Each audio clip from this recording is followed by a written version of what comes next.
बूढ़े बाप के सामने बेटों को 1 से भून दिया। अश्कबार आंखों से बूढ़े बाप ने अपने कमजोर कंधे पर जवान बेटे की लाश उठाई। हिम्मत नहीं टूटी। 75 साल मारते रहे और कहते रहे आतंकवादी हैं। भारत में जो पहली आवाज निकली है फलस्तीन की हिमायत में, वो आवाज किसी और की नहीं, इसी तरह बलियाबी की है। और मैंने खम ठोक कर कहा है, चुप नहीं रहूंगा। अगर मेरे खानदान पर आंच आवे जलता देख लूंगा। नबी के इस्लाम की बात आवेगी तो खानदान जला के उजाला करूंगा। वाह वाह वाह वाह वाह वाह वाह, या रसूल अल्लाह, आए जिंदाबाद जिंदाबाद जिंदाबाद। देख सकते हो तो ये तस्वीर देख लो। आज पूरा अमेरिका लगा है। जिस इस्राइल ने यकीन कर लिया था कि अब ये दोबारा नबी वाले फलस्तीन में सर नहीं उठाएंगे। क्या मतलब कैसी हो रही है? तो अब फलस्तीन वाले सर नहीं उठाएंगे, इसलिए कि 75 सालों से कुचला गया है ये। सर नहीं उठाएंगे। जब जब सर उठाया तब तक आतंकवादी का के मारा। कभी रॉकेट से मारा, कभी लॉन्चर से मारा, कभी गोलियों से मारा, कभी बंदूक से मारा, कभी डंडों से मारा। लेकिन बलियाबी कहता है बैतुल मुकद्दस की आजादी के लिए अपनी औलादों की जान का नजराना देने वाली मेरी कौम की बेटियों, तेरे जज्बे को सलाम, तेरी हिम्मत को सलाम, तेरे अज़्म को सलाम, तेरे अहद को सलाम। बता दिया फलस्तीन के मुस्तफा की बेटी फातिमा की कनीजों ने, बता दिया सैयदा फातिमा की कनीजों ने, ए दुनिया की औरतों, तुमने बेटा पैदा किया खानदान के लिए, मुस्तफा की उम्मत ने बेटा पैदा किया इस्लाम के लिए। इस्लाम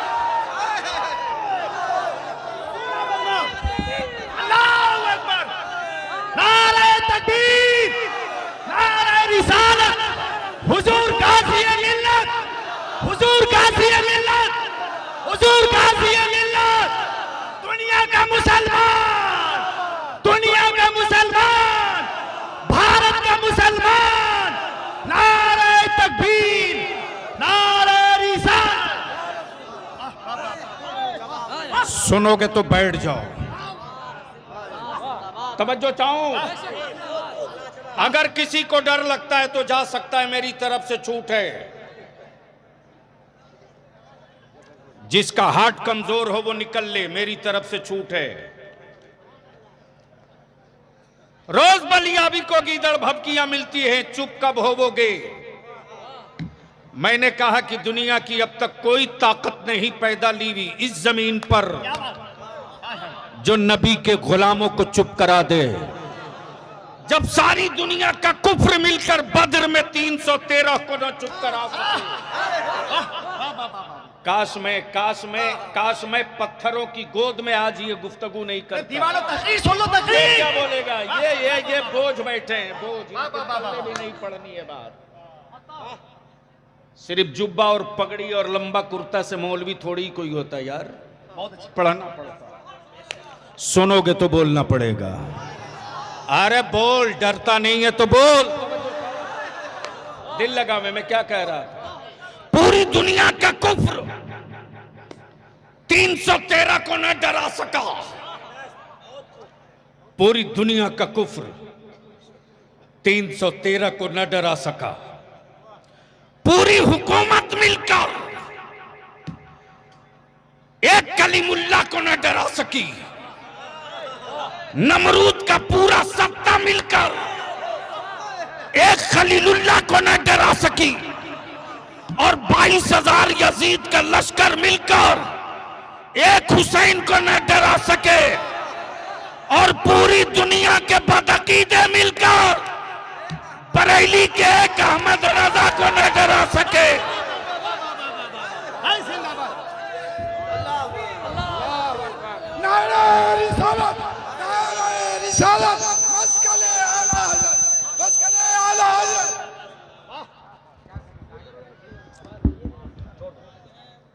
सुनोगे तो बोलना पड़ेगा, सुनोगे तो बोलना पड़ेगा।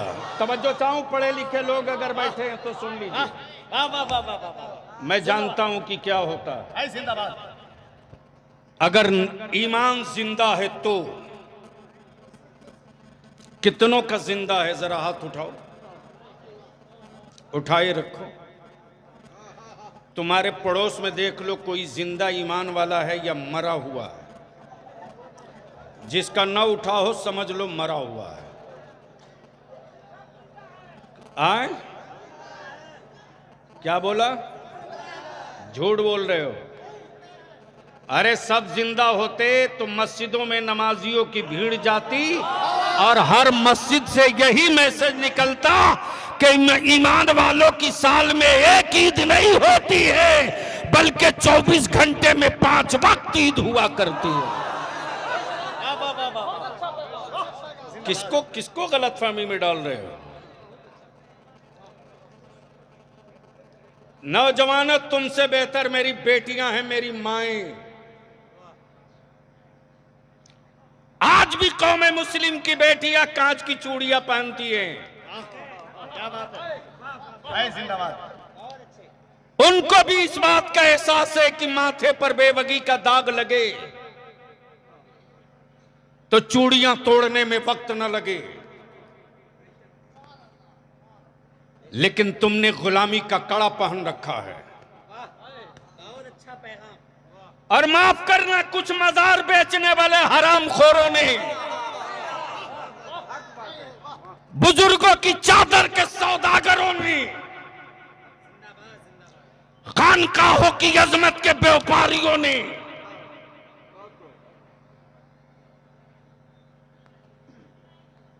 जो गैरों की पहचान थी वो मेरे बच्चों की कलाइयों में बांध दिया।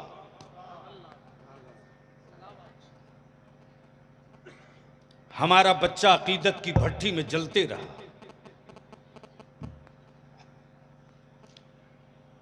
हुल्ला बोल होगा। तुम्हारा बलियावी हिम्मत ना हारा है ना हारेगा।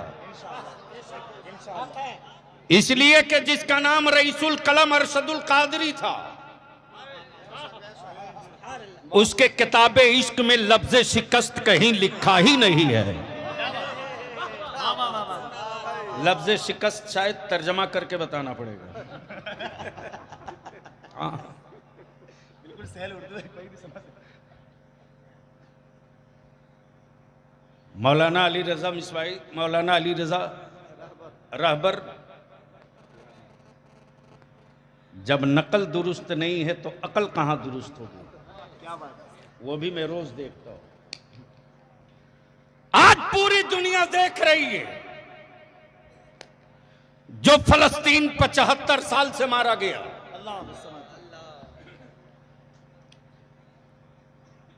उसी बैतुल मुकद्दस के सहन में मां अपनी औलादों के साथ इफ्तार का इंतजार कर रही है। जुल्म के खंजर ने बेटों को 2 टुकड़े कर दिए, लेकिन उन माओं की हिम्मत नहीं टूटी। बूढ़े बाप के सामने बेटों को 147 से भून दिया। अश्कबार आंखों से बूढ़े बाप ने अपने कमजोर कंधे पर जवान बेटे की लाश उठाई। हिम्मत नहीं टूटी। 75 साल मारते रहे और कहते रहे आतंकवादी हैं। भारत में जो पहली आवाज निकली है फलस्तीन की हिमायत में, वो आवाज किसी और की नहीं, इसी तरह बलियाबी की है। और मैंने खम ठोक कर कहा है, चुप नहीं रहूंगा। अगर मेरे खानदान पर आंच आवे जलता देख लूंगा। नबी के इस्लाम की बात आवेगी तो खानदान जला के उजाला करूंगा। वाह वाह वाह वाह वाह वाह वाह, या रसूल अल्लाह। आए जिंदाबाद जिंदाबाद जिंदाबाद, वाह वाह वाह वाह वाह वाह वाह, जिंदाबाद।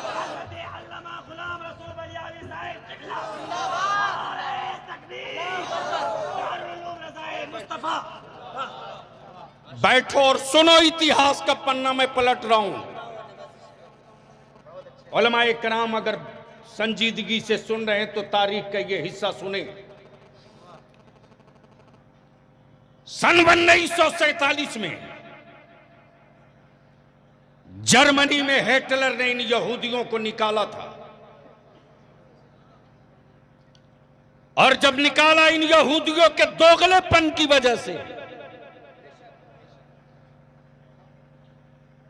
तो अमेरिका ने इनको पनाह नहीं दिया,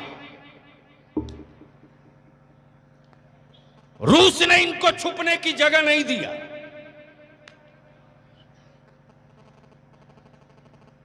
आज जो लोग इजराइल के पक्ष में खड़े हैं वो भक्त नहीं जगह दिए। लेकिन जब कई मुल्कों से फटे लौटे थे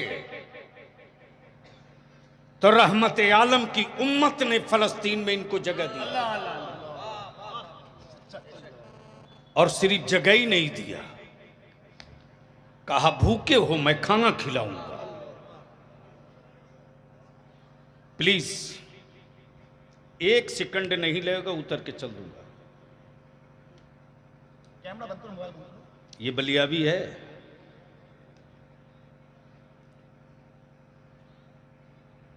तुम जैसे आवारा लोगों के लिए मैं खून जला रहा हूं, वरना खुद को जीने के लिए मेरे रब ने बहुत दे रखा है। बहुत अच्छे हक है। तवज्जो चाहूं। फलस्तीन के ईमान वालों ने कहा भूखे हो आओ मैं रोटी दूंगा। तुमको किसी ने पानी नहीं पिलाया। हम उस हुसैन के मानने वाले हैं कि अपने दुश्मन को भी पानी पिलाते हैं। आओ, जगह दी, ठहरने को दिया, खाने को दिया। और यही अमेरिका की रखेल जिसको यूएन और अक़वाम मुत्तहिदा कहते, ब्रिटेन ने, अमेरिका ने, लंदन ने, इटली ने मिलकर के उन यहूदियों को, कब्जा करने वाले यहूदियों को इस्राइल मुल्क नाम का एक मान्यता दे दिया। क्या इससे कोई माई का लाल झुठला सकता है? बलियाबी चुनौती देकर कहता हिम्मत है तो आओ किसी मैदान में। मुसलमान गुनहगार हो सकता है, गद्दार नहीं हो सकता। क्या बात? मुसलमान गरीब हो सकता है, किसी का रोटी चोर नहीं हो सकता। इसलिए कि रोटी चुराने का सबक नबी ने नहीं पढ़ाया है, भूखों को रोटी खिलाने का सबक मुस्तफा ने पढ़ाया। ये तारीख है, दोनों की तारीख एक। भारत में अंग्रेजों के खिलाफ जब राष्ट्रपिता बापू अंग्रेजों से भारत की आजादी की जंग लड़ रहे थे, साथ में नागपुर का कोई बाबा नहीं था, हाफ पैंट वाला कोई चड्डी छाप नहीं था, बल्कि अंग्रेजों के खिलाफ जिहाद का फतवा देने वाला नबी के इल्म का वारिस अल्लामा फजल हक खैराबादी था, क्या बात है? अल्लामा अशफाकुल्लाह थे, अल्लामा किफायत अली थे, मौलाना मजहरुल हक सिवान के थे, खान अब्दुल गफ्फार खान थे। उस वक्त विक्टोरिया के गुंडों ने यही कहा था, भारत की आजादी की बात करने वाले आतंकवादी हैं, भारत की आजादी की बात करने वाले दहशतगर्द हैं, भारत की आजादी की बात करने वाले टेररिस्ट हैं, भून दो इनको गोलियों से, भून दो इनको गोलियों से। जलियाना वाला बाग चीख चीख कर कह रहा है गोलियों के निशान अब भी बचे हैं, अब भी बचे हैं। दिल्ली से लेकर बंगाल तक शेरशाह सूरी रोड में कोई पेड़ ऐसा नहीं था अल्लाह जिस पेड़ पर किसी मुसलमान की लाश न लटक रही हो। अल्लाह वो इसलिए कि वो अपने भारत की आजादी की जंग लड़ रहे थे। उस वक्त विक्टोरिया के गुंडों ने कहा था कि ये टेररिस्ट और दहशतगर्द हैं। ये किसने कहा था? अंग्रेजों ने कहा था। और जिन लोगों ने अंग्रेजों की गुलामी की चट्टी धोया, टुकड़े पर पले और हिंदुस्तान के जंगे आजादी के मुजाहिदों का कत्लेआम कराया, वो हरामखोर आजादी की जंग लड़ने वाली औलादों को आज दहशतगर्द कहते हैं। अदालतें चुप। जिन्हें वोट देकर तुमने सत्ता में डाला बे, वो भी चुप। बता कौन लीडर किस पार्टी का लीडर तेरी औलादों की हिमायत में खड़ा हुआ, बता। इसलिए कि तुम बोझ हो, तुम मरी हुई लाश हो, लाश। तुम में डिसीजन की कोई औकात नहीं है। लेकिन बता दिया नबी वालों ने